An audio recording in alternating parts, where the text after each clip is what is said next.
Okay, is this okay? Okay, it's cool. Ladies and gentlemen, welcome back for another edition of the 12 Kyle podcast. I'm your boy 12 Kyle, and as I mentioned in the intro, we got a special podcast this time. We're going to talk about three legendary basketball players, but we're not going to really focus so much on their accomplishments on the court and who got the most rings and who made it the most all-star teams. We're not going to do that. We're going to talk more about their impact on the culture. Michael Jordan, Allen Iverson, and LeBron James. And of course, I got the homies. Anytime I'm talking basketball or anything crazy for that matter, I got to bring the homies in. First up, man, I mean, you've heard them on here before. The resident architect of the crew, Hampton University graduate, VA's own, back in VA. We should call him what? Back? Can we call him back? Yes, we can. He's from the crib. We grew up together. Like I said, been running with this cat about 30 years, man. My man, EazyduzitVa, aka my boy Zell. Zell, what up, man? What up? What it do, man? You got it, man. What's cracking? Same old, man. Same old. Just trying to get into this basketball topics. I know that's right. You know, I anytime we talk basketball, I mean, I got to have, people who, like you, who, grew up with your arm tied behind your back and had to learn how to dribble left-handed. So yeah. True. Yeah. And my next co-host, man, another lifelong friend. I've been running with this cat about 30 years. Fresh off his vacation in the south of France. Wow. And we hadn't talked to him since he been back from the south of France. My man D Lovehall. D, what up, man? What's good, fam? How was the south of France, man? Mexico was straight. It was warm. Oh, you went to Mexico and the south of France? I mean, Key West was straight. Key West and Cozumel.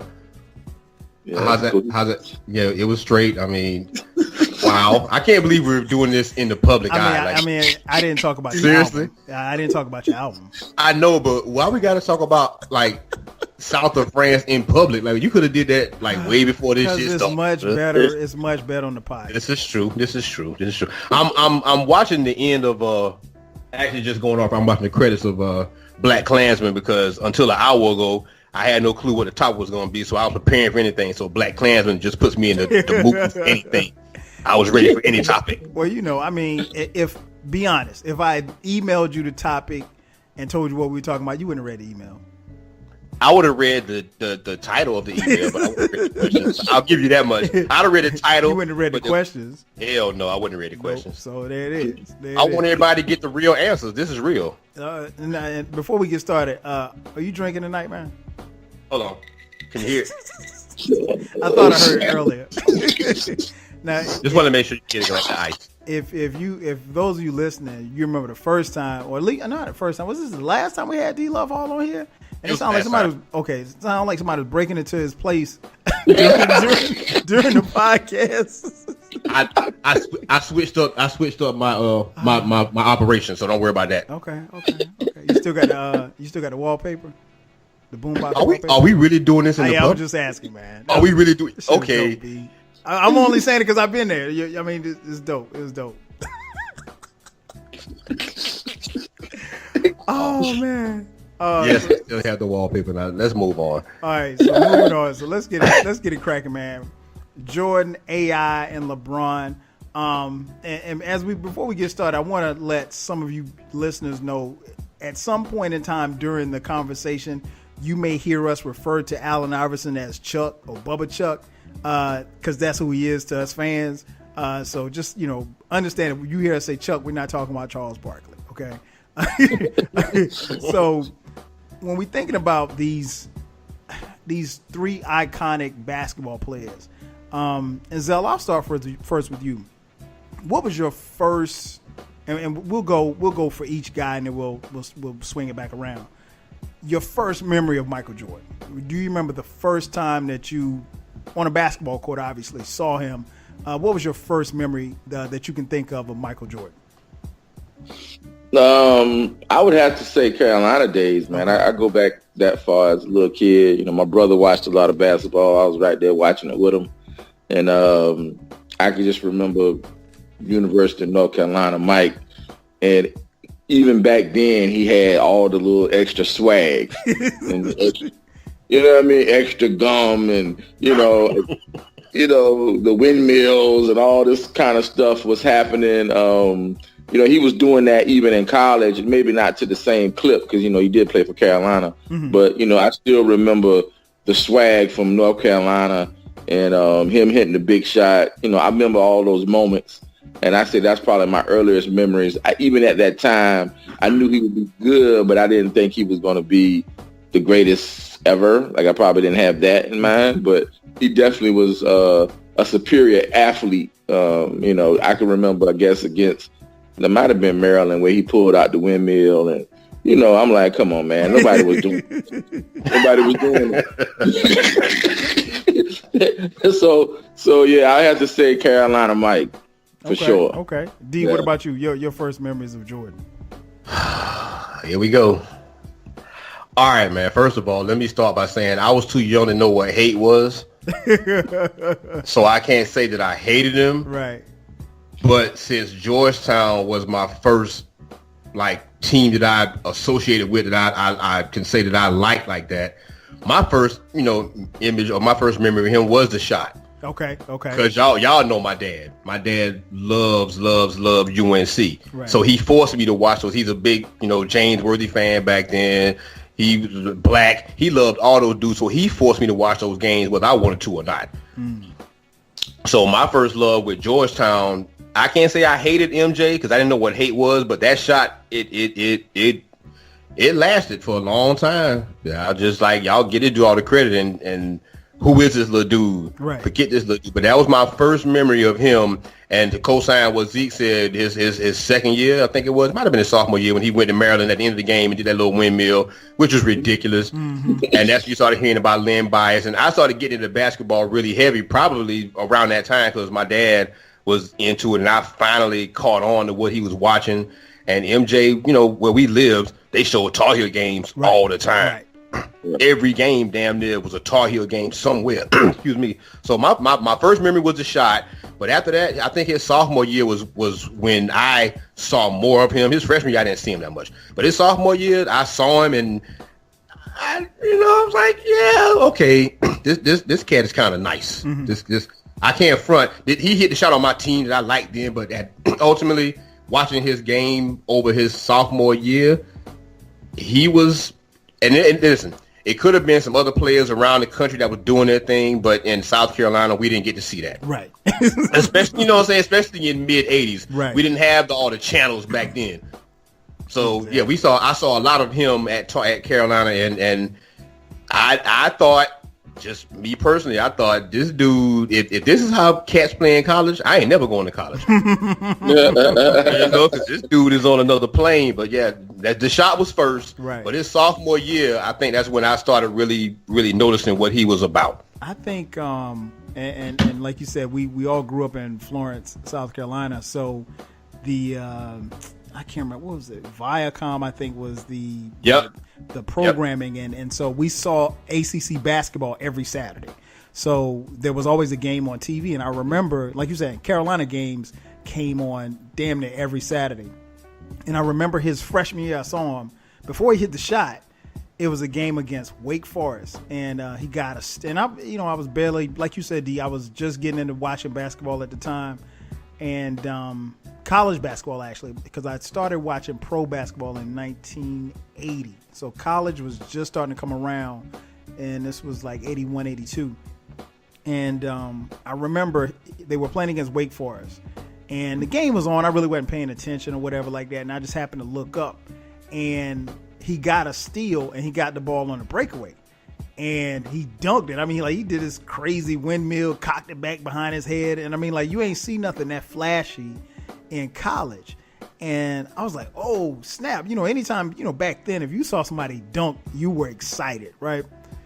So he dunked, and then they put his name on the screen, and it said Mike Jordan. And I was like, because he wasn't Michael. He was right. Mike Jordan back then. They're like, I don't think they started calling him Michael until like his sophomore year after he hit the shot. And so he hit the shot obviously against, like you said, the Georgetown Hoyas in the championship game. And, things changed for him. And again, he went on to become, the All-American, the whole nine. But yeah, that was my first memory of Michael Jordan, him dunking against Wake Forest. And I just, like I said, I distinctly remember the name because he was Mike. And I was like, who the hell is this Mike Jordan? It was like, yeah, this freshman Mike Jordan, he's, and the announcers was singing his praises. It was just weird just thinking back on it now because he didn't, it wasn't nothing flashy about him. He had it, but like Zell said, he had a little swag about him. We didn't know what the hell swag was back then. But he had a little flavor back then. So that was really, I thought that was really cool. Now conversely, D, what about you? Allen Iverson. Your first memory of Bubba Chuck? It's the dude that's laughing. That's my first memory. I mean, I was in the Army at the time. I was in Hawaii, and I was calling y'all whenever I could or sending letters, whatever. And Zell at the time was at Hampton, and I don't know what year it was. I'm not gonna front like I remember that much, but I do remember I called him, and we was talking for a quick minute, and all of a sudden he was like, "Yo, dude, it's this little young dude just came on the yard with like a 40-foot Gucci link chain, my nigga." And back then everybody had the Gucci links. He had the Gucci link, he had the do-rag. Yo, this little dude came on the yard and everybody was sweating him and he came on the court and I was like, man, bump this little dude. I got him. And dude came down the court full speed and made the ball disappear on the court, my nigga. And he ball behind his back and he just stopped and the ball disappeared, nigga. And go boom, he had it back and he dunked on niggas. I was like, that's impossible. Like, I'm a soldier, right? So in my mind, all I know is what's going on in Hawaii. If I see somebody dribbling the court and we don't like it, we elbow him in the chest, right? So when Zell told me this story, I was like, no, that's not true. Can't nobody come down court full speed, drop the ball behind their back, and just stop and the ball is gone. Shut up. I was just so mad. I was so mad. But then I started hearing more stories from some dudes who I knew from like New York upstairs. They was giving me these stories about they heard about this cat named AI. And I was like, whatever. Then somebody was like, yo, you like Georgetown, right? I'm like, yeah, that's my team. And like, yo, AI going to Georgetown. So I called Zell. He was like, yeah. Chuck is going to, he's going to G-Town. I'm like, all right, I'm going to check him out. Right. And I think, I'm trying to remember what tournament. It might have been the Maui Classic. I'm not sure. But I think they were playing Arizona. I'm almost certain it was Arizona. And Chuck went baseline and he two-hand reversed it baseline. And he's 5'10". At the time we thought he was 6'1", but I saw him in person. But when he reversed it two-hand, I'm thinking, no, something's not right. This dude can't do this. So I called Zell. I had to call the homie. And he was like, oh, I'm trying to tell you, that's him. That's that dude. He's like that. He's like that. So Zell was the first one to put me on. And I didn't believe none of the stories Zell told me because I'm like, Zell, shut up. This is real. I'm in the real world. I'm shooting M16s, my dude. I don't want to hear this crap about this little dude. And then I saw him, and I was like, maybe. Okay. But the Arizona, I want to say, maybe it wasn't Maui. It wasn't Maui Classic. They didn't play in it. They played in some tournament. And it was Arizona they were playing. He two-hand reversed it under the rim. And I thought, how did he get up there? So I said, okay. Now I'm on. Now I'm sweating him. It's official. Wow. My first memory, like you said, I think the first time I heard about him was from Zell because, as I mentioned at the top, Zell was at Hampton University, and I'll let him tell whatever Bubba Chuck stories he want to tell. So we had heard about him, and keep in mind, for those of you listening, there was no internet. I mean, we're talking, this is 95-ish, 94, 95, something like that around that time. And so there was no internet. So, if you heard about somebody, you probably read about them. Right. But, there was no YouTube to go to look at somebody's tapes or clips. Or Google, right. So I didn't actually see him until he arrived at Georgetown. And I think one of the first memories I had of him was it was in D.C. and Georgetown was playing against their rival Syracuse, which is my favorite college basketball team, and we couldn't stay in front of him. I mean, like, there was nothing we could do. We tried to, they went to the 2-3 zone. He ran through the zone. I mean, he was just a guy that had so much energy. He was hitting shots. And this was, fade, one tattoo, Allen Iverson. This wasn't cornrows, but he had a bounce to him. He had that swag. He was you could tell he was cocky as hell, right?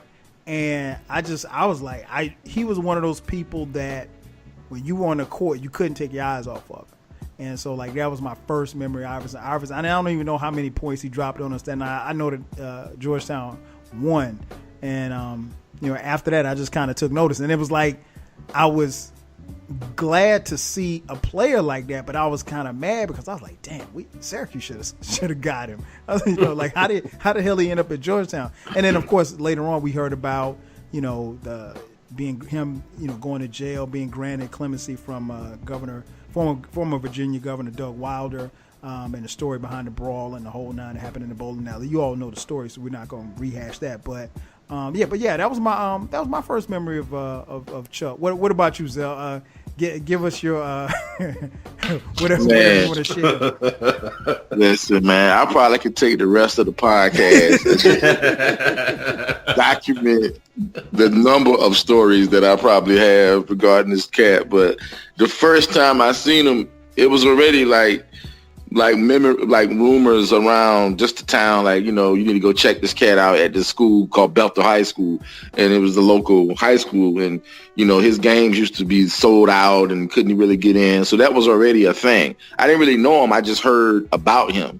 So we had these outdoor courts behind the dormitories. I stayed in Hartness Hall. And at the time, I might have been, was I freshman, sophomore? I can't even remember. It had to have been out back. I might have probably been a sophomore when this was happening. And so, I ain't had no crazy rep, but I was always back there hooping. All my friends, we always used to hoop almost every day. Same thing we used to do when we was in Norwood Lane. We used to do the same thing. And we just go hoop. So, we had our squads. We used to run games. We take us forever to get off. We had all the cheat codes for the rims. We thought we was kind of like that. We running cats off the courts. So then this one dude showed up. I didn't know who he was. I looked around. I just saw the court getting packed. Like, people was coming to watch. Wow. So I just, and it's a pickup game. This a pickup game, dude. Wow. So then I'm looking around. I'm like, I'm trying not to even sweat the nigga. You know what I mean? Like, right. He coming to the courts. Everybody's dapping him up. Like, you know what I mean? Like,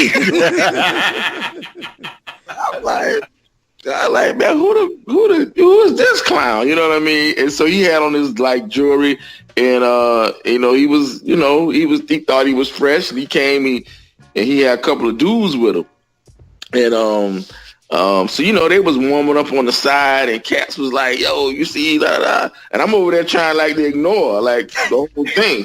I'm like, man, ain't nobody tripping off that little freshman cat. You know what I mean? Like, this nigga about to get done up. So in my brain, I'm thinking, you not coming on my court, player, and do none of that little dribbling display you putting on over there. There ain't none of that happening over here. That's what I'm thinking. Yes. And so then, you know how people be shooting around and stuff like that before the game start. Right. Chuck going up. Two-hand dunk, just casual, wow. Right? And then niggas on my team was like, yo, you see this nigga ups? You see this nigga? I said, man, I don't see shit, dog. You know what I mean? I don't care. Ain't no, but yo, he got to get to the rim, dog. You know what I'm saying? Like, I'm pumping myself up trying to get my team like, yo, man, forget that cat, yo. And so then they get their squad together. And then I think he shot for, who had ball first. He made it. And then he rolled the ball down the middle of the court. Said, check ball, right? Man, when I tell you that jank was like the parting of the sea, nobody picked up the ball. Because if you picked up the ball, that means you had to guard her. Yes, the ball almost rolled all the way to the baseline. Like, hey, look. So then, you know me, dog. I was like, man, whatever, man. I got ball. Y'all got ball. You know, so I get aggressive and I check ball back at it, had him hard. He's like, yo, check ball, let's go. He checked it back at me. I gave it back to him. And so then, you know, the game was going on, and the first time I got isolated on Chuck, man, it was different. You know what I'm saying? So he got the ball back, and I'm sitting down in my position. I got him kind of angled to the left. You know what I'm saying? Trying to make him go left. I'm making him go left. And man, all his movements were so unbelievably quick that it was disturbing at first.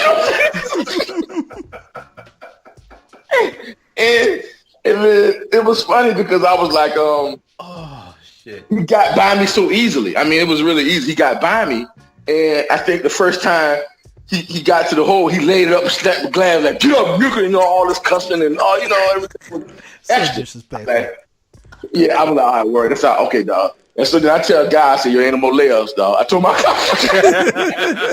You ain't the Knicks B. Yeah. No more layups. We had niggas skipping through our defense. Do you heard that? AI passed him and he telling the team no more layups. Yeah, you got to be in help. You know what I'm saying? I got to have help. So I'm pushing him to a side. I push him towards the help. And if we get to the rim, dog, we got to just, you know, ball up. You know what I'm saying? Right. Ball up, dog. We got to shoot jumpers out here, dog. You know what I'm saying? So, you know, he went to the hole a couple of times. And we did kind of touch him up a little bit. He said, oh, y'all trying to hurt me out here. That's what y'all trying to do? All right, word. I see what we about to do. So then the game started getting into transition. So this is when the famous play happened. So Chuck is coming down in transition. And it looks crazy because you're not supposed to be able to go side to side and run at full speed. You're not supposed to be able to do that. Right. But there was a moment where this cat came down, and I think everybody remembers seeing the Jadakiss Allen Iverson Reebok commercial. Yeah. Where he's throwing the ball behind his back with one hand and catching it with the same hand. Well, that was his signature move. He actually did that in the game. So he's coming down, going inside out, getting through defenders, and then he throws the ball behind his back, all the way around his back, and catch it with the same hand.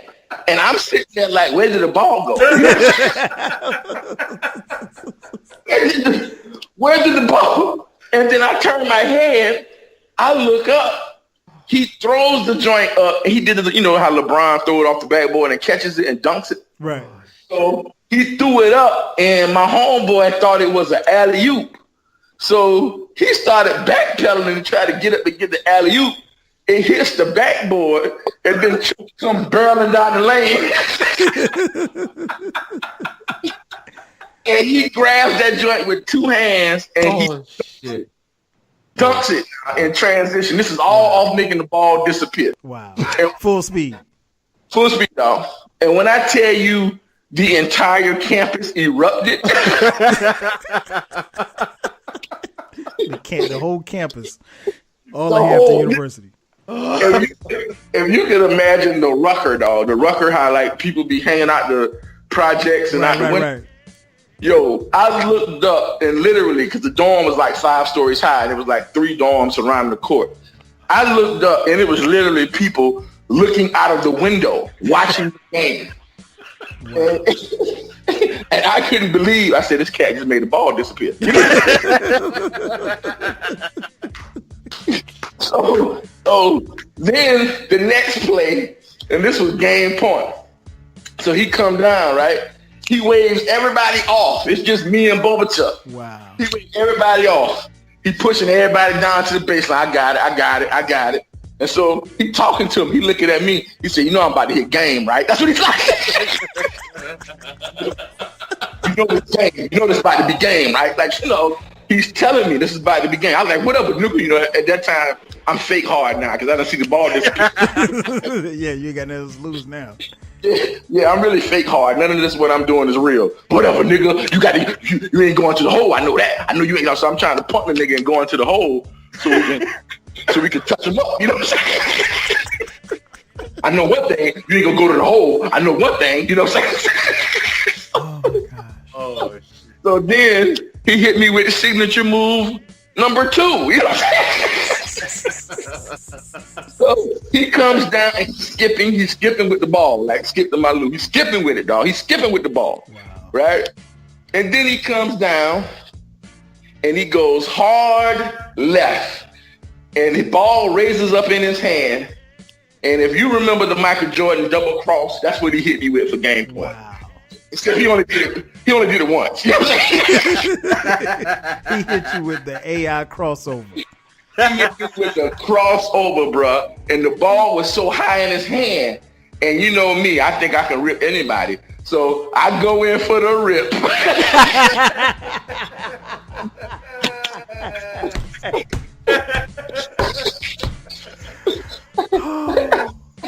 And I go in for the rip, and then he just rolls the ball under my hand. And before I can even contest the jumper, he's elevating into his jump shot. Wow.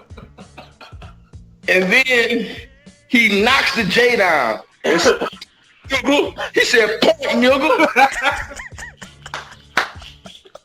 And then, now, after he says point, nigga, he begins to grab his do-rag and the rest of his...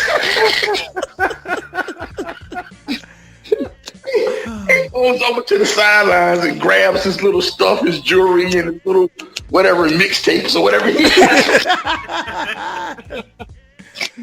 And he's like, man, I'm done out here. These niggas ain't gonna hurt me. I'm done out here, dog. I'm done.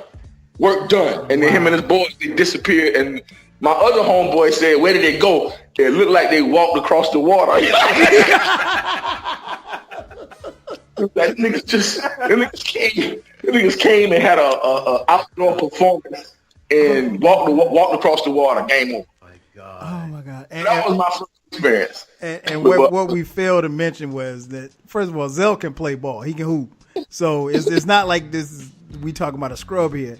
And at the time, you're a college sophomore. Yes. AI he's in high school at this point.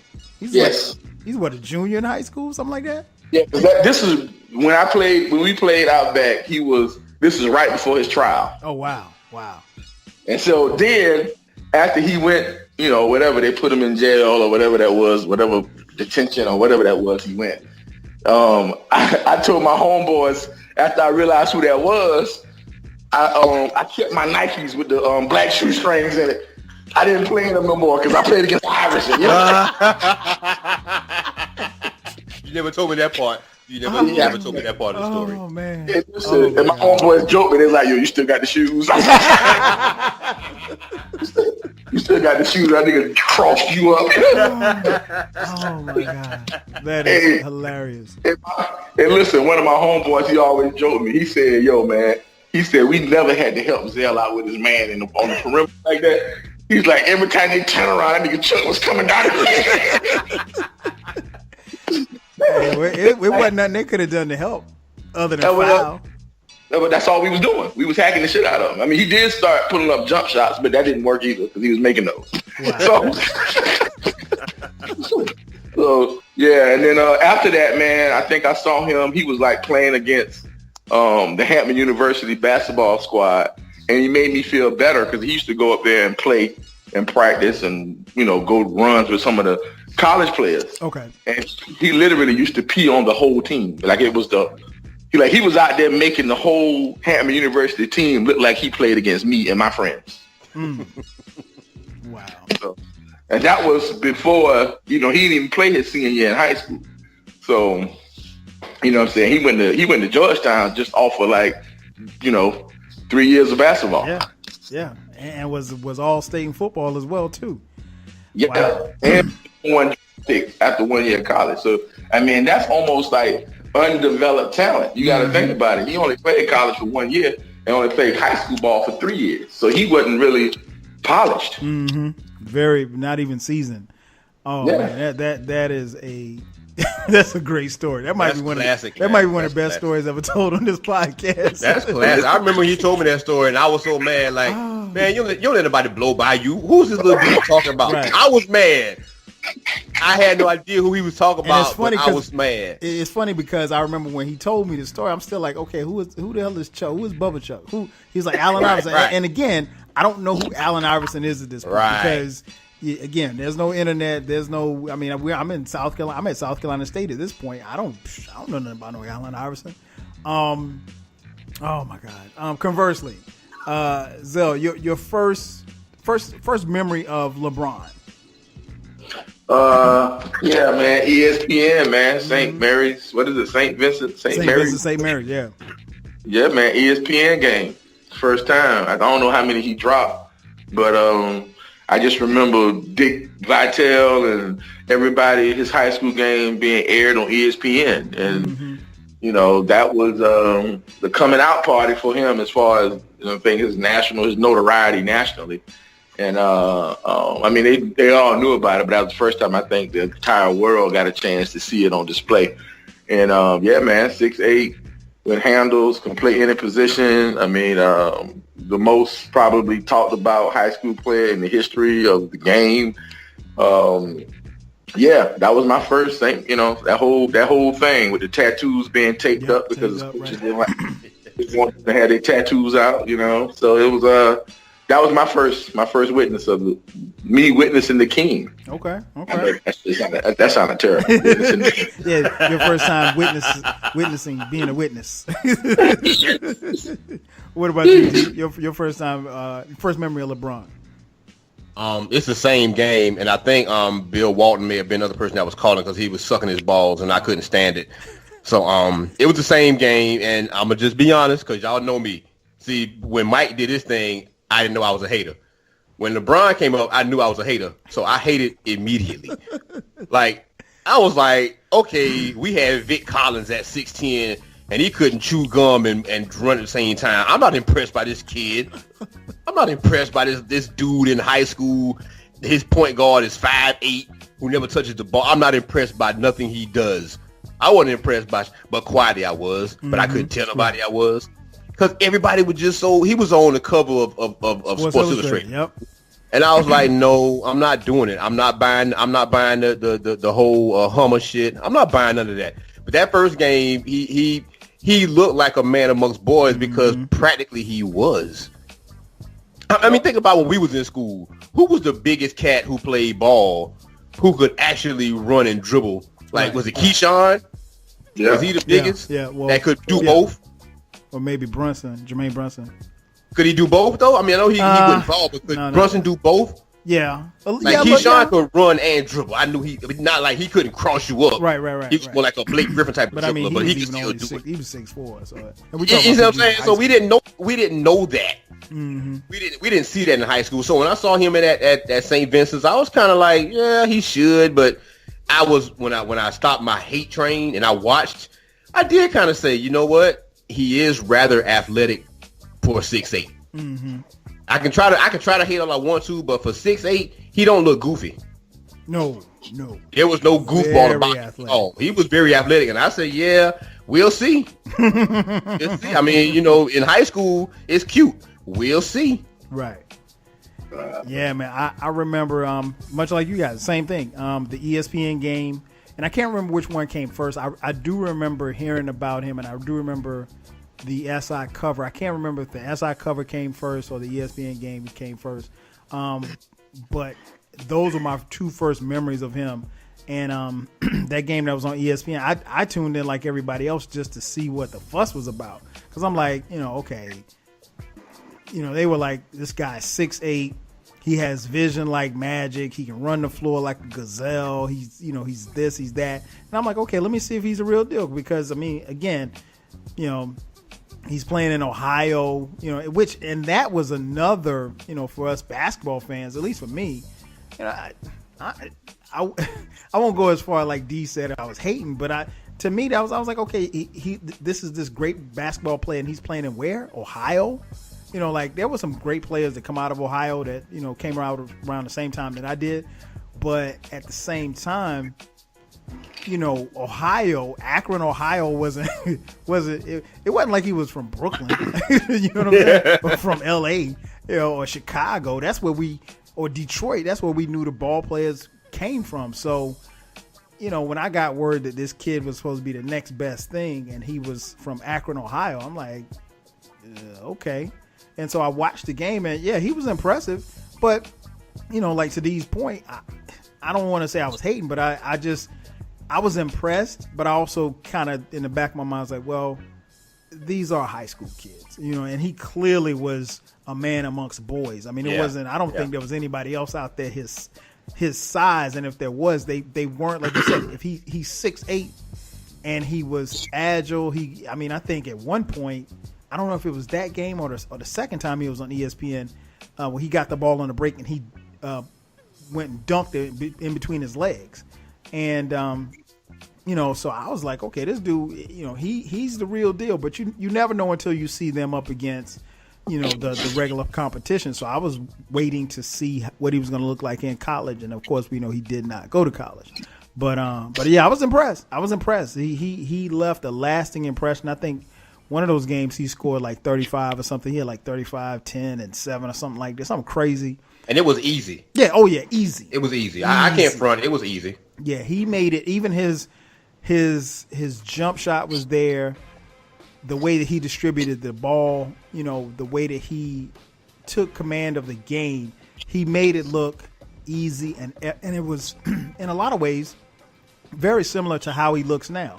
Wherein, if you watch LeBron play now, he might finish with 29, 9 rebounds, 8 assists, and you look at the box score and like, okay, I don't remember him doing all of this, and he does it so effortlessly. And I think that's one of the things that I think stood out to me even back then about LeBron and his game. As we talk about the three, like I said, we're going to talk more about, what they did culturally wise. So I guess one of the other things I want to ask is, we talked about our first memory. D, what's your favorite memory from LeBron? Favorite memory? Wow. You asking a LeBron hater to give you his favorite memory of LeBron. Let me see. A LeBron hater who actually, and you're a Lakers fan, and now he plays for your team. And we're not going to discuss that in public. We're not. We're talking about culture. We're not talking about. We'll save that for another podcast. I'm trying to think. I want to say my. You said my favorite memory of him. Favorite memory, yes. When he dropped 25 on Detroit in the fourth, did he call somebody a bitch? I don't think he did. I want to. Or was it against Boston? Did he call Garnett a bitch? Somebody he kind of went off in a fourth in a big game, either Boston or Detroit. I know Detroit he had a 25, but I think maybe Boston he might have had a big fourth, and he finally did what I've been begging for him to do. You're 6'8", 260, and probably 2% body fat. Like you're all muscle. You're a manly man. You cannot be punked on the court. One of those games, either the Detroit game or the Boston game, he let it out, and he let the real nigga out. Like, y'all really can't stop me. For all the shit y'all talking in the press, ultimately none of you can't touch. And that's for the people who always say I hate LeBron so much. The reason why I can't say I hate LeBron. I wanted him to play to his size. Somebody getting the bebop on. Let me hold on to bebop. Zell, is that you? Oh, that's my cover. Go ahead. Y'all can't blame me for that one. But no, LeBron he's so much more, he's so gifted athletically, and he's so big and strong. I wanted him sometime to just be like, fuck all of y'all. And the 25 against Detroit, he did that, but somebody he called a bitch. Like, it might have been Boston. See, when you call, like, when he dunked over the dude in Chicago, the little the third John I'm talking about John Lucas. Yeah, John Lucas. Yeah, when he did that, I wasn't impressed. John Lucas 5'6". You should have did that shit. I wasn't impressed. But when he does it against like real G's, Rasheed Wallace in his prime, and all that, that's when I'm like, yeah, go get some. So either the 25 against Detroit in the fourth, or when he went off again. I can't tell you the numbers, but it had to be Boston because it wasn't really nobody in the East that was really like that. He was coming out of the monster came out like, y'all putting Tayshaun Prince on me, fuck y'all. You know, it was like insulting. He finally realized it's insulting for y'all to keep calling him a lockdown defender on me. So that's my favorite memories of him. It was the Boston 25, and I don't know what the numbers were against Boston. I mean, I'm sorry, the Detroit 25. And the Boston, whatever he did to them when he finally realized that they couldn't guard me, and he just, y'all, what y'all gonna do? That's when I like him. I like him when he finally comes out and says, yeah, my teammates might not be able to do what y'all think, but y'all can't stop me, bitches. And he goes for it. I like that. What about you, Zell? I think the Detroit game, that's up there for me. I think probably the hardest moment, I think they may have been down 3-2 on the road. He was in Miami to Indiana. And he came in that joint, game face, no laughing and no playing. Yeah. And everybody was trying to talk to him he was like ignoring conversation. He wouldn't talk about on the floor.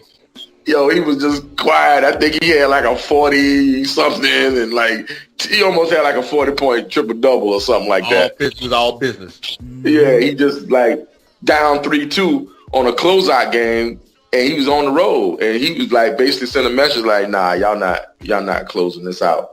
Not while I'm on the floor." Yes. And I remember that moment. And I had to give the Cleveland coming back from Game 7 moment. Cleveland, this is for you. Hold on. Did you like that for real? Did you like that for real though? That felt so generic. Well, he said it's his favorite. We talking about favorite memories. I know, but what he did was great, but him saying that felt generic. No, not him saying that. I think he's okay. I was just making fun of the fact that he did that, but no, the actual moment of him coming back. Okay. And the whole series, and Draymond Green, and then Draymond Green, if they would have came back, if he would have played in Game 6, everybody says Golden State probably would have closed them out. Well, Draymond Green came back, and in Game 7, Draymond Green had 30-some points, and it didn't matter. It didn't matter. Right. All it didn't matter. So yeah, I have to say those two moments stand out the most to me, and there are probably some other ones, but those are significant because of the game and the championship playoffs and all that kind of stuff. Yeah, I agree. I'd have to say the 25 straight he scored against Detroit. I think that was the moment where, and people talked about when and where he was going to take his game to the next level. I think that was it right there. Like, that was where he just kind of showed everybody, like, if I have to, I'll put these people on my back and I will carry them. And I think it was at that point where the league just kind of took notice, like, okay, we already knew what kind of talent he was, but he really just kind of elevated his game to the next level, because at that particular time, nobody gave him a chance in hell at beating Detroit. And I mean, for him to just put them on his back and dominate the way that he did in the fourth quarter, just making it count, I think that experience kind of helped propel him to, like you said, Zelda, the 40-point game that he had when he was just ice grilling everybody. The time in Miami, obviously the winning of the championship and how he came, because quiet as kept, people remember the block shot or whatever in Game 7, but he had stellar games just to get them back. I think it was Game 5 and Game 6. Go check the stats on those games. He was incredible. I'm talking, 30+ point triple doubles. And so, and a lot of people are going to give Kyrie, because Kyrie did hit the shot, but I think, you have to give LeBron a lot of credit too, because at that particular time, it was a standoff. I think if I'm not mistaken, that game was at like 89-89 for like 4 minutes straight. I've never seen an NBA Finals game where neither team, they were just, and it was Game 7, so that they had to dig in defensively. Lemon booty showed up. Oh yeah, well, hey, somebody got to take a shot. You know what I'm saying? And it's easy to take a shot when you're, if it's game 1 or game 2, but it's game 7. You don't want to be the one to make a mistake. So, right.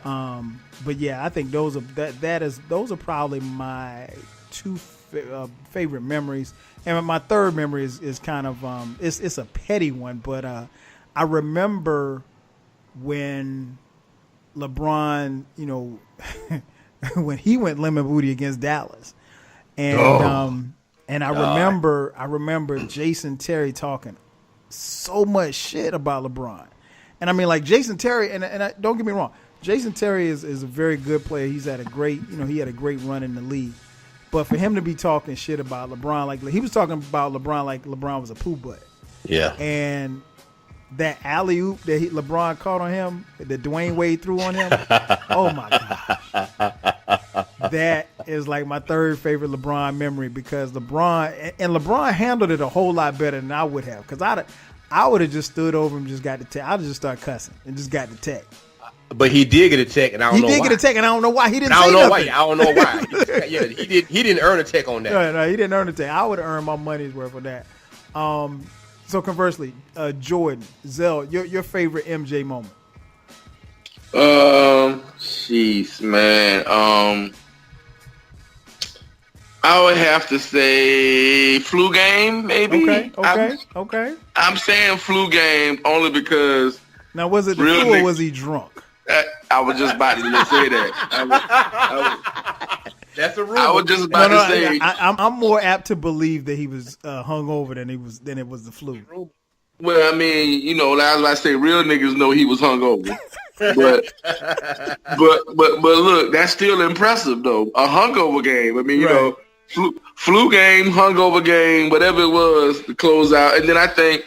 You can't forget not even the flu game, and then of course his last game with the shot and the push off and holding the follow through. The push off, man. He did play. If he was playing now, that would have been a call. That nigga pushed that nigga in the butt, yo. Hey, those are my two. I think those are my 2 signature moments. Of course.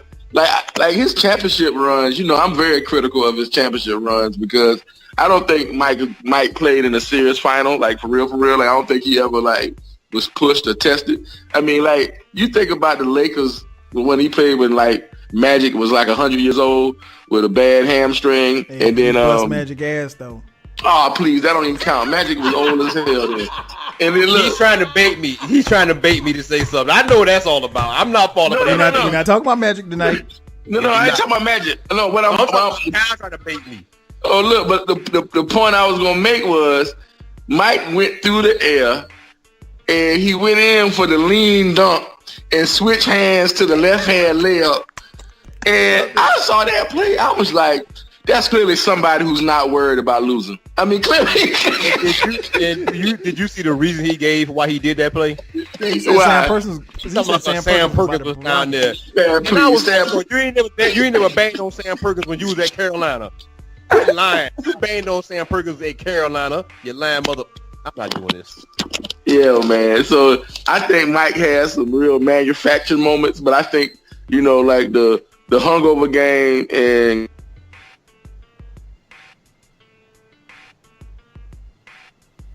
Okay. For the championship. So I say those 2 moments. Okay. D, what about you? Favorite MJ moment? I don't have one. You lie. I'm not gonna play with your fans like that. I don't like Michael Jordan. I didn't like him. But you have a favorite MJ moment. I mean, he never lost a title, so I can't say when he lost a title. So, nah. I mean, all right, the Pistons was slamming him to the ground. That was probably. But I didn't like the Pistons either. Y'all beat us too, so I'm gonna do that. Y'all beat us too. Nah, favorite Mike. I honestly, I'm being honest, man. Wow. No, I can't do it. I didn't like him like that. I can't do it. You don't have to like him to have a favorite. The shrug. The 3-point shrug. Portland. The shrug. That was cute. Once again, manufactured. Mike, Yeah, see, that's my thing. That wasn't manufactured. He dropped like 35 points in a quarter. Yeah, but when he did the shrug, he had 8.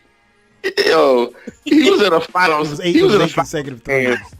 Listen, he was in a finals game playing around. He's playing with these cats, man. Yeah. You don't do the. He's shrugging. Okay. I mean, I see. The thing is, if you ask me about some MJ highlights, he had some highlights that I remember, but I didn't watch all the games back then with him playing, so I can't say I. And I hated. Y'all know me. I hated him. I couldn't watch that cat. He was great, and I couldn't do it. I was like, nah, I'm not. I can't. So a favorite MJ moment would be like saying, I don't have one, y'all. I'm sorry, y'all. I can't do it. He was cool. He was great. He was the greatest. I don't have no favorite moment of his. Fuck him. Man, the 4-5. What about the 4-5, Mike? When he hit the shot in the garden and tapped the floor, that might have been cute. I don't know. I mean, he had some cute moments, but favorite. All right. No, I can't say that neither because that was Pat Ewing, and that's my boy. Wow. All right. Maybe this is gonna sound kind of ill. Maybe when he choked out Reggie Miller and tried to put okay, that's one. Because it was like a human moment. Like he was so inhumane. You know what I mean? No, it almost felt like nobody could get to him. Xavier McDaniel, Gary Payton, cats tried to get to him and all they did was make him mad and make him play better. Reggie got him to choke him and try to punch him in his face. So maybe when he reacted to Reggie, I was like, oh, finally he's human. Thank you. Right. So I'll take that one right there. Okay. The Reggie Miller chokeout. Man, you guys know I'm a huge Jordan fan. There's a lot of memories, man. I think probably my favorite memory. Damn, man, that's crazy. It's so many of them, man. I'll probably go back to the first title against the Lakers. There was a move that he had. He went base. He was on the left side. He was on the left elbow, and he went baseline. And Sam Perkins came over to kind of to block him, I guess. And whoever was, I think it was might have been Cooper, not Cooper. Scott. B. Scott was guarding him. He blew past Scott, and Sam Perkins came up to block Jordan because Jordan went up for the dunk. And when he went up, he bumped into Sam. And keep in mind that they played together at Carolina. When he went up in the air, he bumped Sam Perkins. And I kid you not, when he hit Sam Perkins, he went up like maybe 2 more inches, and Sam was going down. Well, what did Jordan do after that? He dunked it. Thank you.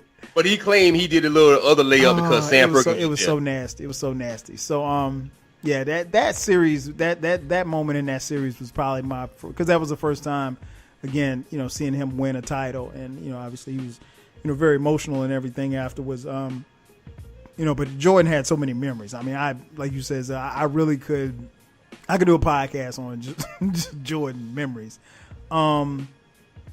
So we want to talk about, these 3 guys, because I think, as I mentioned at the beginning, I started watching NBA basketball in 1980. And that was right around the arrival of Magic Johnson, right around the arrival of Larry Bird. And I remember, the NBA really wasn't in a good place. I mean, games were on tape delay. What that means for you youngsters out there listening, you could watch the 6 o'clock news and know what the score was to the game, and then they would play it back at 10 o'clock that night on TV. So you really had no reason to watch the game if you saw the score. But the 3 of them actually really, I think, impacted the culture both on and off the court. So that's why I want to go right with this question.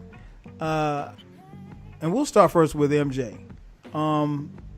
Zell, how do you think MJ changed the culture, just the overall culture, not just basketball culture, because I know that's a part of it, but what do you think his impact and how did he change the culture of sports and how we view sports?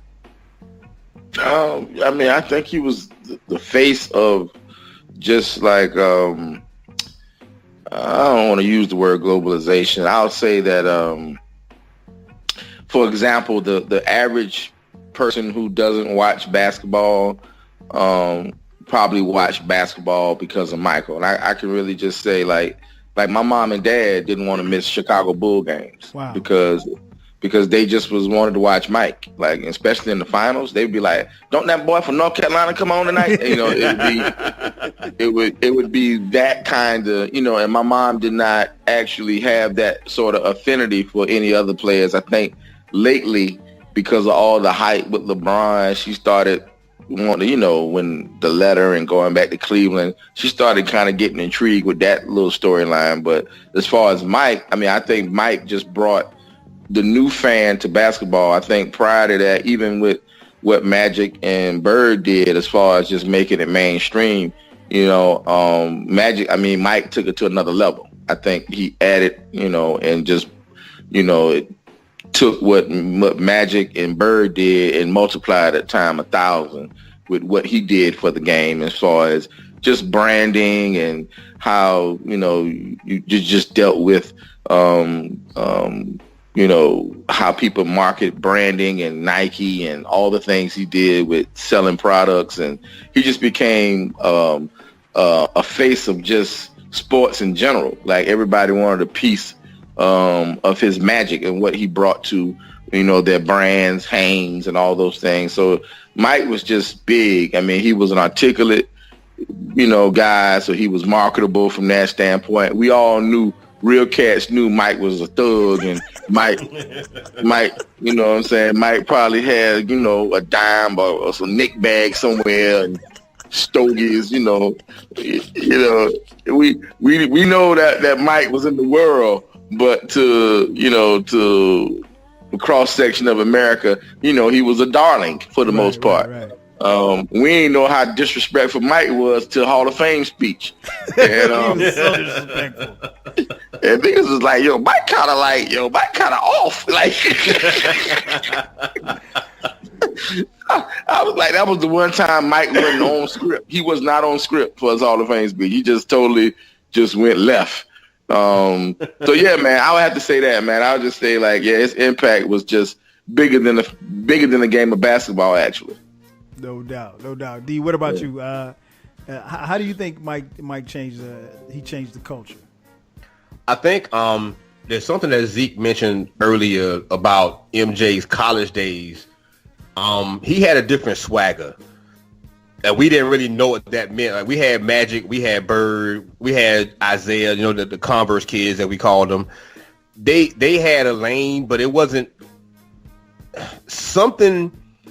Didn't resonate with the urban kids when it came to those guys. And as big as they were, Dr. J, something about their personalities didn't resonate with us. When Mike got those the Jordans, and then he hooked up with Spike Lee, it automatically resonated with us. You see what I'm saying? Like Magic and those guys in the McDonald's commercials and the Converse commercials, that was good stuff. But we were just finding out about Spike. You know what I'm saying? And Spike represented what we felt in our souls, and everything from the Nike commercials resonated around Mike and Mars. And we could relate to that because we had seen She's Gotta Have It. Right. You know what I'm saying? Spike wasn't global yet, but for us, Spike was that dude. So to see Mike with Mars, aka Spike, that resonated to us. That swag, all of that, just drizzled down to us. We felt everything about that. So we didn't care about anything else he did. We want to see more Jordan commercials. We want to see what he gonna wear next time. How he gonna? Oh, they banned his sneakers. We want them now. You know what I'm saying? Yeah, the weapons was cool. I had some weapons. Yeah, the weapons was cool, but they banned Jordans. Right. I gotta have those. Right. They banned his joints, and he's hanging out with Mars Blackman. Mars is that dude. Like everything when I don't know who was the genius behind Mike hooking up with Mars. Oh, I'm sorry, Spike. But when they did that and added it with Mike's little country swag, it all made sense to us. You see what I'm saying? the other guys, the corporate, they were more corporate. All the guys who were signed with Converse, Robert Parrish and Kevin McKay, all those guys, they were good corporate dudes. Mm-hmm. Nike was a rebel company. Yes, it was. At the time, Nike was a rebel company. It was on the up. We didn't know much about Nike. So you get this young cat from North Carolina, Brooklyn, from North Carolina. You know what I mean? He's dunking on dudes. We can identify with the dunks and all the high flying plays he makes. And then some genius put him with Mars Blackman. It all made sense. It exploded to us. We could finally relate. We didn't give a damn about Magic going to no French lick to play Larry Bird at his house. That was cute. We didn't care about that.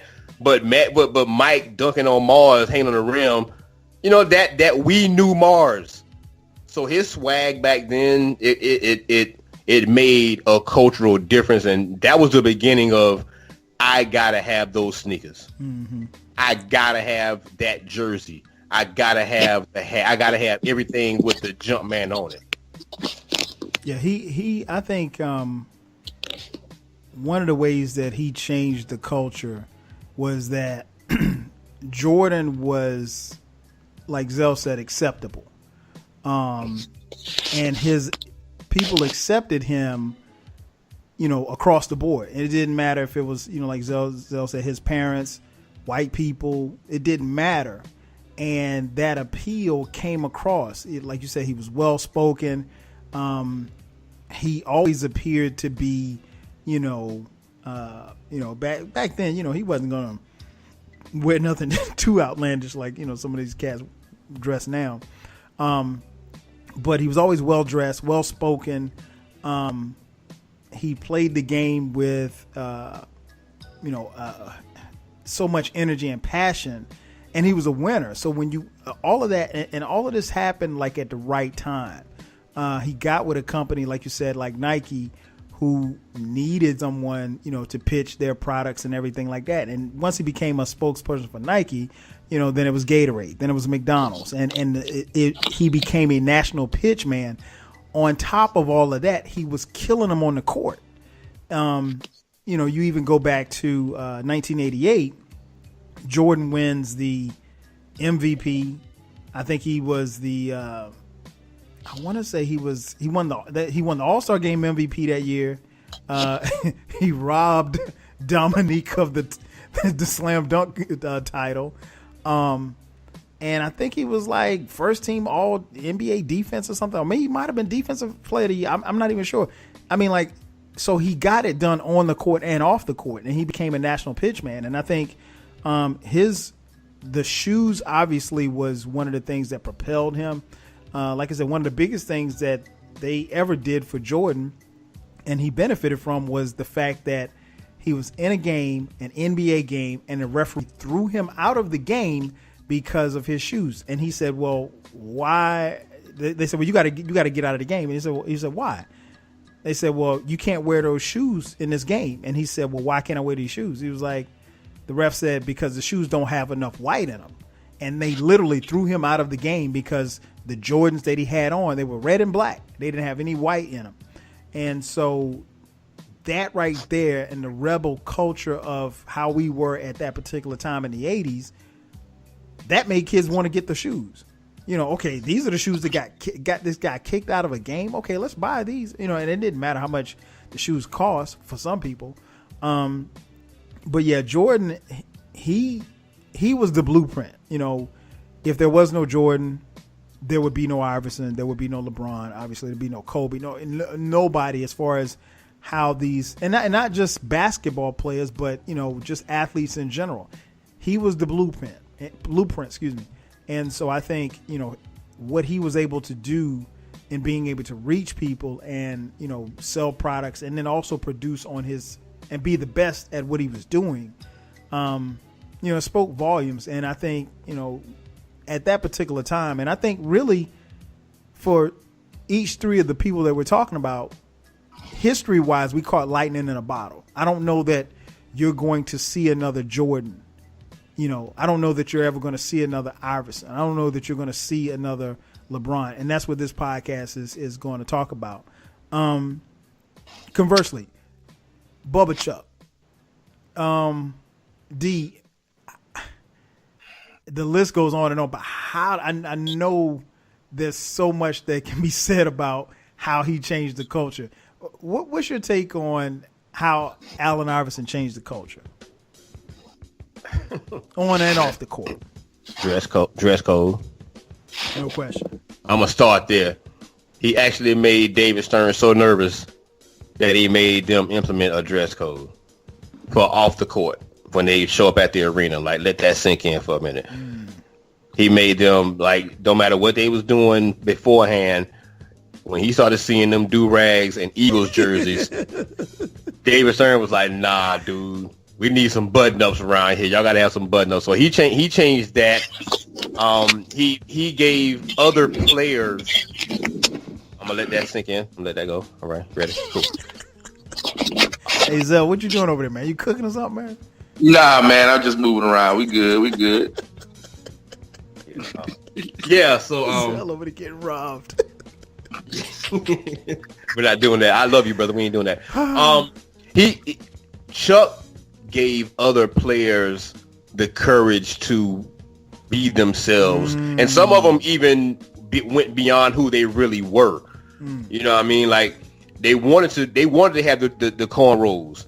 They wanted to get the sleeves tatted up on their arms. They wanted to do all that, but they didn't have the balls to do it. But once Chuck was doing it, every other player started doing it. And then, you know, people can try to say that they did it before him. No, they didn't. It wasn't everybody, like every team had like 4, 5, 6 dudes with cornrows after Chuck. Like it was amazing how many dudes around the league had cornrows, and even white players were walking around with do-rags, Eminem. And then you just get like everybody saw that and was like, yo, I can be me. And then when he started doing, you know, when he dropped 40 bars, all bets were off. Kobe, take that record off the shelves. Please do it now. 40 bars. When you say 40 bars, explain to those who weren't around or maybe couldn't come outside, what was 40 bars? Okay, so AI, a.k.a. Jewels, he was a rapper too, y'all. And Jewels he wasn't PG. Jewels was a killer. And Jewels dropped 40 bars and was basically shooting cats in the song. And when people heard the that, hell out of David Stern. David Stern was really like, this can't be an MVP of my league doing this. This can't be an all-star MVP. This can't be a leading jersey seller. Like AI was doing everything according to corporate America wrong, but he reached the masses in numbers that they couldn't deny. And he everybody who's doing their thing now, like I know y'all looking at, you know, not y'all, but people in general see these players with all these tats and all this stuff, and they think it's normal. It wasn't normal before Chuck. It wasn't. People might have had 1, 2, if that, maybe 3, you know, maybe 3 tats back in the day. Chuck started getting the sleeves.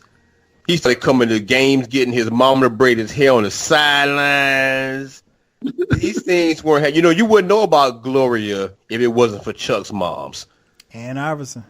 You dig what I'm saying? There's some things that him and his family did when they got to the league that everybody thinks is normal now, but it was not normal before Chuck. It just was not. So he changed. He brought. I don't know if I want to say it like this. He might have made it. He might have normalized the hood nigga in the NBA. I'm gonna let that marinate on people. He possibly could have normalized the hood nigga in the NBA because they existed, but they still had to put on their show. They still had to put on their suits and their ties, and they had to talk properly. But now when you see cats doing hood cat stuff, and you like, oh, that nigga crazy, AI might have been the first one to normalize that as a superstar. Wow, that is a great point. Great point. Zell, what about you, man? Chuck, what do you think his impact and change on the culture was? I think Derek summed it up, man. I mean, if I'm not mistaken, the mascot for the 76ers was called Hip Hop. Wow, I didn't know that. I think the bunny wasn't it? It was, I think so. The bunny was called Hip Hop. They had the 76ers had a bunny, and it was called Hip Hop. Wow. All of that was as a result of what Allen Iverson, I think, made that culture, hip hop culture. And at the time, I think Derek hit it around the head. During the mid 90s, hip hop culture was very street oriented. It wasn't like this hybrid mumble stuff that's going on now. It was actually, Locks. It was Mobb Deep. It was that type of feel.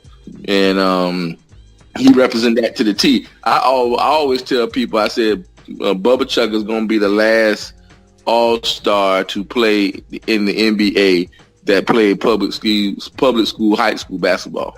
Wow. Like, the rest of these guys are going to be these prep stars, St. Mary, St. Vincent. You ain't going to find a cat that went to Wilson, being a MVP of the NBA. Like, wow. Chuck was really built from the ground up. I mean, it wasn't that's why I always laugh at his game. Like, Chuck's game was really just all freakness. It was all, he was a freak.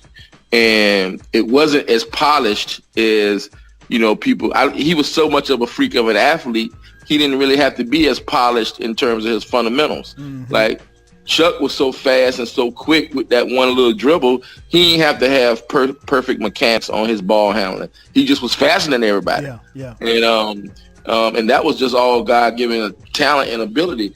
I don't think you're going to see that too many more times. You're not going to see a guy just come out of the projects and work his way up to the top spot in the NBA. Like, that is unheard of. Most of these guys are coddled, prep kids who go to these prep schools, and they isolate them from their neighborhoods and teach them how to conduct themselves. And there ain't going to be no more just coming straight out of pub school and, your mama in the projects and your daddy's a pimp, and that storyline, it's going to be hard pressed to find that. You're still going to have some struggle, but it's going to be, if you're an NBA talent, people are going to find you, protect you, and try to make sure they can get a piece of them millions of dollars you're about to make. But Chuck went to jail, came out, all of that, and his mama took him up to John Thompson. The rest is history.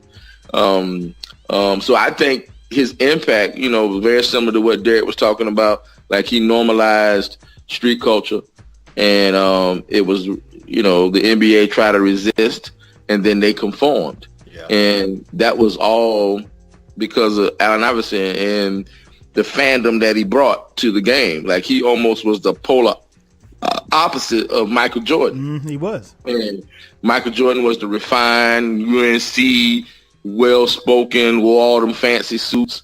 He tried to, when Mike first came, Mike was the original 2 Chainz. I don't know if y'all remember. 2 Chainz. Yeah, Black Jesus was he was the original 2 Chainz. I think I had them herringbones and all that other stuff.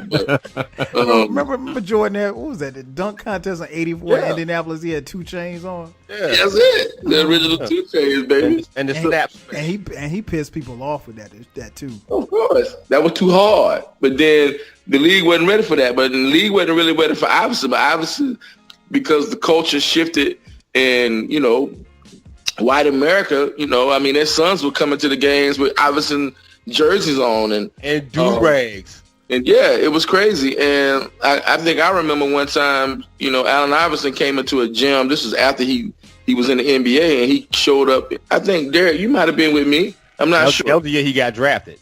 The summer he got drafted. That was the summer before he got. No, it was the summer after he got drafted, but he hadn't played yet. Yeah, and the cat came into the gym, man, and he created so much of a commotion. They had to ask this brother to leave, man. Like, it was that much of a distraction to the basketball game. It was an AAU tournament. It wasn't like no regular game. Right. and they had to tell that cat to move. Like he had to get out because it was creating so much of a commotion. Yeah. Anytime he moved, the whole gym moved with him. Like all the kids.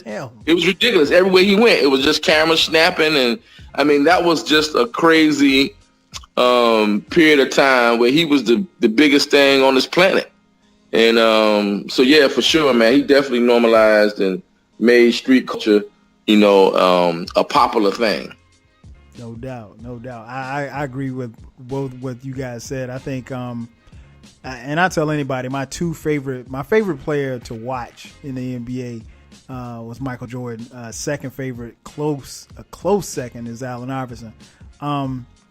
AI, I think what he did was he did so much, and he was so far ahead of his time. And like you said, Zell, I agree. He was the polar opposite of Jordan. Where Jordan was more refined, Iverson wasn't. And the thing that you said that really stands out is conforming. The NBA wanted Iverson. They knew what kind of marketing that they could put behind him. They knew what kind of, all they saw was dollars. If we can get this guy to polish himself up, we can polish him up, put him in some suits, and have him come to the arena and, have him, chilling or whatever like that. We can do commercials with him. We can do this. We can do that. He can be our spoke, because he was going to be the face of the league. He was going to be one of the ones to carry the torch after Jordan left. And, Iverson, to his credit, and some thought to his demise, but I don't think so, he stayed true to who he was. He I heard him say in an interview, he has suits, but he was like, he wasn't going to wear a suit. He was going to wear whatever he felt was comfortable to the arena. I remember him winning the Rookie of the Year award, and he shows up in you can Google the pictures. He's got a jacket on. He's got a do-rag on at the press conference. He's got like a leather jacket on and a do-rag, and 5 platinum chains. But Iverson stayed true to who he was, and he didn't want to necessarily conform per se. And he also, pushed back a little bit, because I think the NBA and the suits and everybody wanted him to be, the 33-year-old vet when he was 21 years old. That's not what you're going to get with Iverson. You're going to see him show up at the game, with baggy clothes on, a jersey, blasting, the locks in his in his headphones. So that's who he was, and he stayed true to who he was, and he was going to play his game. And and that was another thing too. On the court, they didn't like his game. Larry Brown, the legendary coach, did a lot as far as moving him from point guard to 2 guard, and I think he changed the game in that aspect too as well, because he was a smaller guard. But just off the court, man, he did so much. And I think one of the things that really stood out to me was that Iverson, people felt a connection to Iverson. Even the fans in Philadelphia, there was a connection. The old 50-year-old white Jewish banker felt a connection to Allen Iverson, because Iverson always said he played every game like it was his last. You knew he was going to bust his ass every night that he was on that court. And I think that's one of the things that kind of gets lost, that people don't talk about as much, and they probably should, the way that he played the game. But off the court, he changed everything. I mean, like you said, Zell, he was so far ahead of his time. You look at the NBA now, it's all hip hop. You can go into arena. You can go into what's the arena in Salt Lake City? They're playing hip hop during the game. You know what I'm saying? Ain't nobody in Utah listen to hip hop. But all of that changed because of Iverson, because Iverson was going to be who he was. And then they realized, people realized, okay, well, hey, there's no need for us to try to change this guy. Let's let him be who he is. And then, like you said, Derek, the dress code. The dress code was huge. Now, I can make a case that I would much rather see somebody coming to the arena like Iverson used to dress, with Timbs on and baggy jeans and a shirt, as opposed to, Russell Westbrook coming with these. Just say it. Yeah, just say it.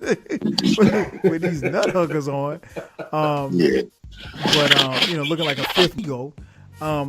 But yeah, AI did so much, man. He did so much, and he's often said too that he felt like he took a lot of bullets for cats to kind of live now, and I think I think that's very true because most of the stuff that he did, it wasn't popularized. He was scrutinized for it, and a lot of, and it's funny now to hear people who, particularly sports writers, who didn't embrace Allen Iverson back then. Oh, they love him now.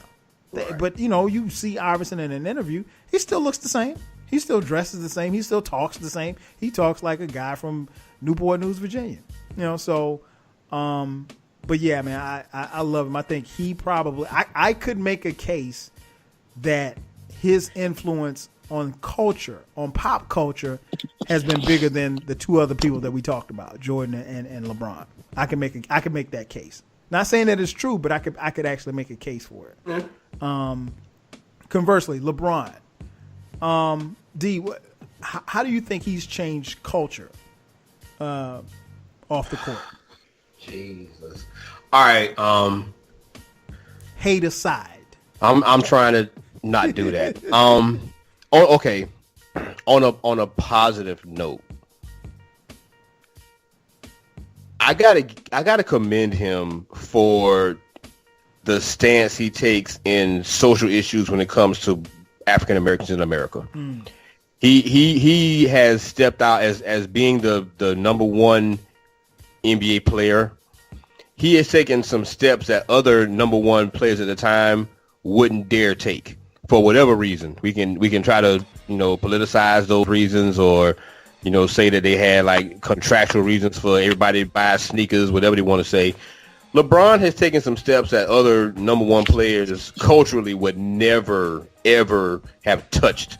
The Trayvon wearing the hoodies in Miami, the shirts, the speech at the ESPYs, going back at Laura Ingraham, I think her name is from Fox News, making the documentaries he makes. He's done some things culturally that other top players in the world would never ever touch. So I'll give him credit for that. Off the court, he tackles issues that he who else is going to say basically fuck President, I'm not going to say his name. Who would actually say that? He said that in his prime. You know what I'm saying? Like Craig Hodges was banned from the world for winning dashiki to the White House. Let's just focus on that for a second. Let's go back in time for a second. Craig Hodges wore dashiki and got banned from the league, and we never heard him again. But he was the best 3-point shooter on the globe at the time. Let that sink in. You know what I'm saying? But LeBron said, "Fuck 45." I love it. So I'll give him credit for that. He's done way more than other people in his position would dare touch. True indeed, and I don't think we'll ever get to a point where we'll see, a star that big, be that open as far as right. as far as taking stances and doing things of that nature. Right. But what about you, man? LeBron's impact. Bron, man, I think it's been tremendous. He's kind of taken what Allen Iverson did and what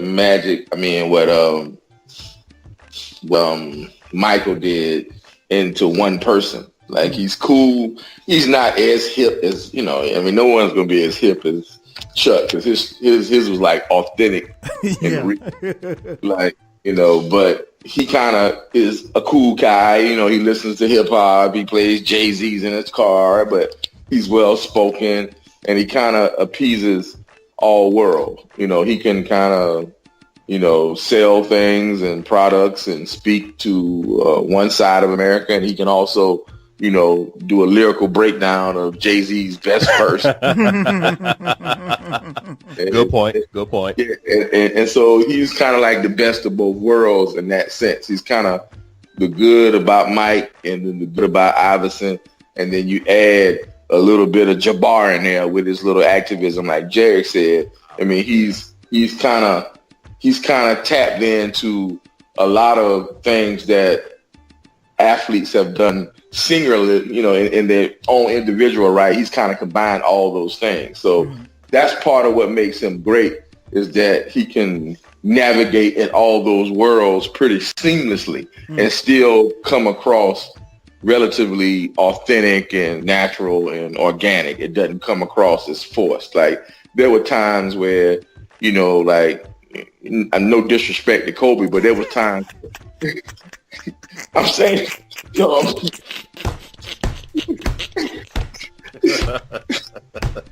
know where I'm going. We all know where you're going, but say it anyway. Say it anyway. I all remember when Kobe tried to wear them platinum chains. Hey, was that when he was rapping?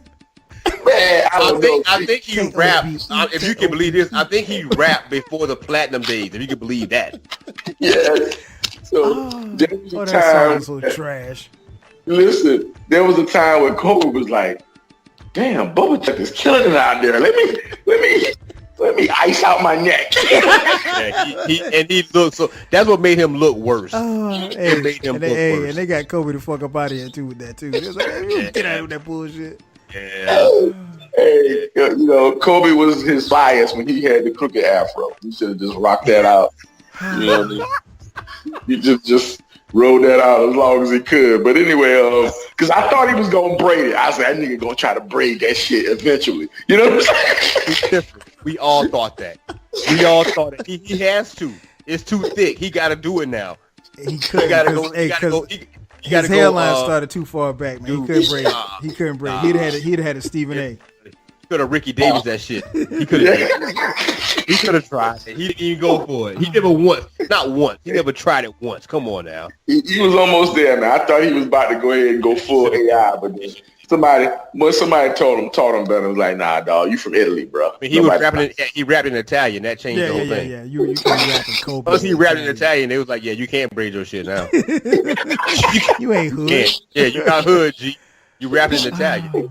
Yeah, so I think LeBron definitely, has tapped into all those different, as those things that are very positive about Mike, LeBron, even going back as far as Jabbar and Russell and those guys, and he put it into one person, and that impact, I think we see it, in various ways, like from his activism to what he's doing with his schools, the kids who idolize LeBron, they're looking at a person that try to do it all. He plays sports, doing well in the business world. He's well spoken. He's still cool. He listens to mumble rap. He listens to street rap.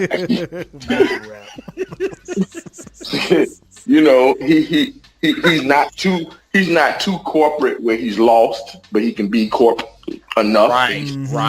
So, he got his boys with him, like quote unquote the posse, as Phil Jackson said.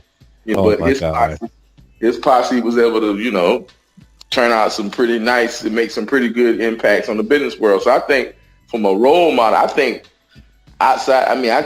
probably that's LeBron's strongest impact is, what he's been able to show kids and show people what he can do off the court. Like, the way he has flipped his whole career. And I didn't even realize that until Stephen A. Smith brought it up probably a week ago, that LeBron originally tried to do this whole sports agency company with Chris Paul, Dwayne Wade, and Carmelo Anthony. That was supposed to be the original partners of that thing. And he's like, all them cats didn't really want to do it, so he got his homeboys. Yeah. And so he just, like, even his cohorts didn't believe. Like, you just think about it, like, you got some pretty good guys who had very stellar NBA careers. Like, nah, man, we ain't messing with Bron trying to do that old agent stuff. You know what I'm saying? Yeah, right. CP3 was the first one that backed out. Wow. Yeah. So you think about like that vision and him being able to flip that because he's had a great NBA career and he's able to position his boys. I mean, that says, I don't think, like you got to have your friends be more than just the weed man connect. You know what I'm saying? Or the fall guy. Yeah. Chuck homeboy, one of them carried the gun, the other one carried the weed, the other one carried the money. You know what I'm saying? It was like, yeah. God. So I can't contribute to that conversation. I refuse. And the sad part, I've seen it up close and personal. So have I. I've seen the money. I've